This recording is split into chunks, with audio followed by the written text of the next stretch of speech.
Greetings, brethren.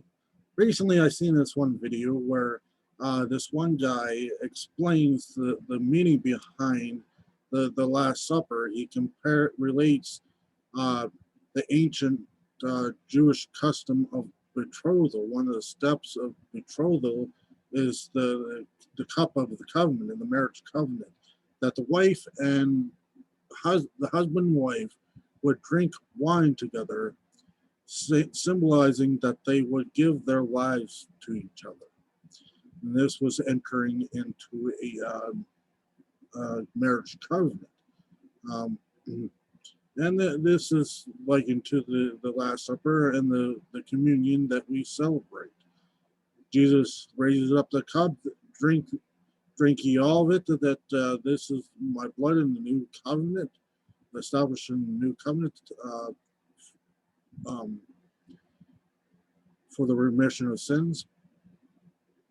So I would like to share a little bit about this, and I searched this out. I seen the video and I searched this out, and I have something that I would like to share with you. I read this little book, and but first, I think it's really important to realize that you get a fuller meaning behind the Bible when you think of its Jewish custom and Jewish roots, because the Bible is actually a Jewish book, and we have to think about that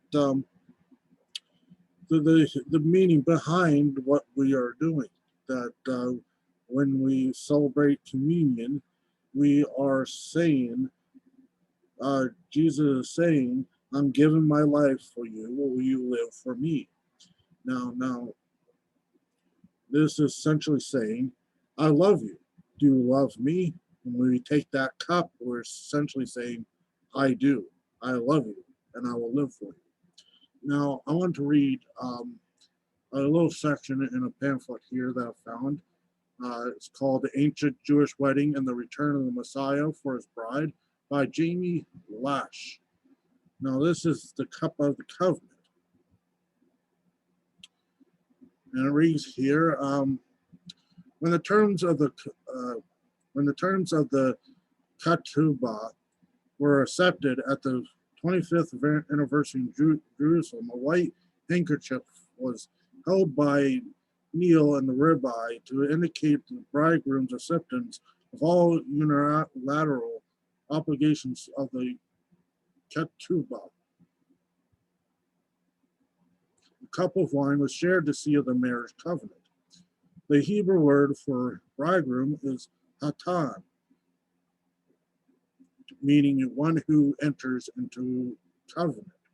Wine was blessed for over 2,000 years in the same manner whenever a covenant was entered into, by saying, Baruch atah Adonai Eloheinu melech ha'olam borei pri ha'chelfen. Blessed art thou, O Lord our God, King of the universe, who creates the fruit of the vine. The blessing of this cup of wine was called the Berch Rusun. Now, I'm probably not pronouncing these Hebrew words correctly, just for the note there. The bride and groom shared the same cup, symbolizing the shared life that would be theirs. And a second cup of wine would be shared many months later. Wine in Judaism was always symbolized joy. Marriage in Jewish thought is the highest source of joy on earth. Wine also symbolizes blood. The marriage covenant is a blood covenant in the eyes of God. Two lives become one in a lifelong commitment. The cup that Yeshua, or Jesus, took at his last Passover Seder, or what we know as the Last Supper, on the earth was the cup of the new marriage covenant with his bride.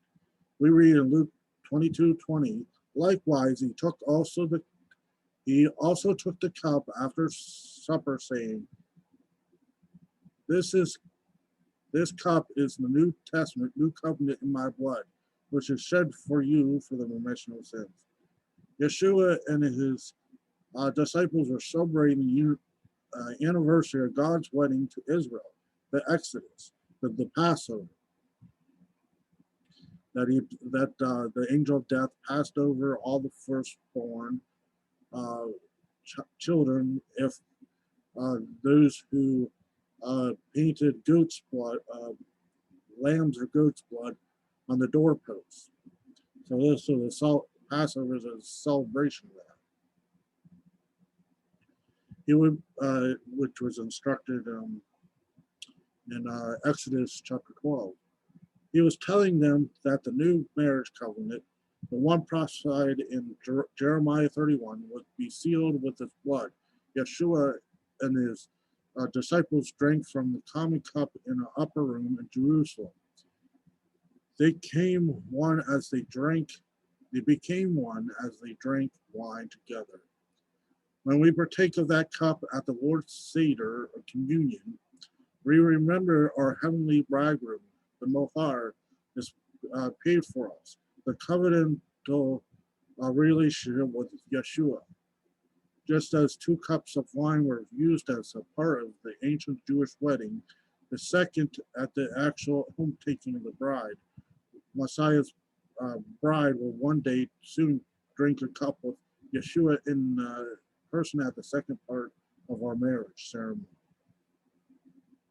Yeshua mentioned this cup in Matthew 26:20. He said, I'll not drink of this fruit of the vine from now until that day when I drink it anew with you in my Father's kingdom. Now, the cup of the covenant was one of the steps in a Jewish wedding. It just symbolizes of a betrothal or a engagement, saying that they are engaged. Essentially, they are married, but they have not completed the wedding ceremony yet. But this is just saying, well, we are engaged. So he's saying, and the next, another step after this cup covenant, that he would leave, the husband will leave the bride and prepare a house to dwell in. And that's just the thing that after we entered the blood covenant, the cup of the covenant, the marriage, the engagement. He went home to prepare a house for us.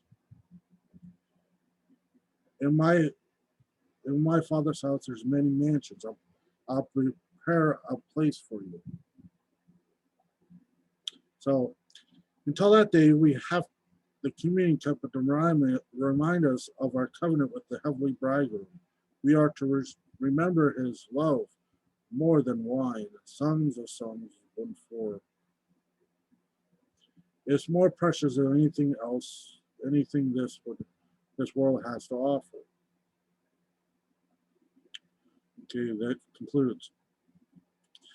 So one of the steps of betrothal, we're engaged. That first, the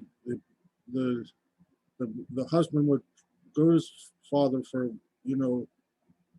for a bride price or dowry, or what we would in our American wedding traditions, a dowry provision if the wedding goes sour, provision of money, and a blessing, whether to pay a price, which Jesus paid a price in his blood, or what have you. And one of the cups is the cup of the covenant. He gave his blood for the covenant, the wine. And that's what symbolizes. We are celebrating this covenant and remembering his death. He said he lays his life down for his sheep. So essentially, he gave his life. The Jewish custom, they drink the cup together at the Last Supper, symbolizing I give my life for you. Will you live for me? Essentially saying, I love you. Do you love me? Will you say, I do? So this is what we're remembering in communion. That when we enter into this betrothal, this covenant, that's what covenant is. That's what marriage is, a covenant. So we're entering this covenant. He's saying, I'll give my life for you. And he said, will you live for me? I love you. Do you love me? So that is the question. Are you willing to say, yes, I do. I love you. I will live for you. I'll give my life for you. So this is something that we have to I seen, and something that gives an insight, a deeper meaning of the communion that we celebrate. But essentially, this betrothal of the bride of Christ, the body of Christ. So I hope that this intrigues you as much as it did me. All right. So remember, when you celebrate the Lord's Supper, essentially saying, I gave my life for you. I love you. Do you love me? Can you say, I do? I love you and I'll live for you. Can you say that? So that's what it means. Okay. I hope this gives you some insight and hope this helped you. Uh, thank you and take care.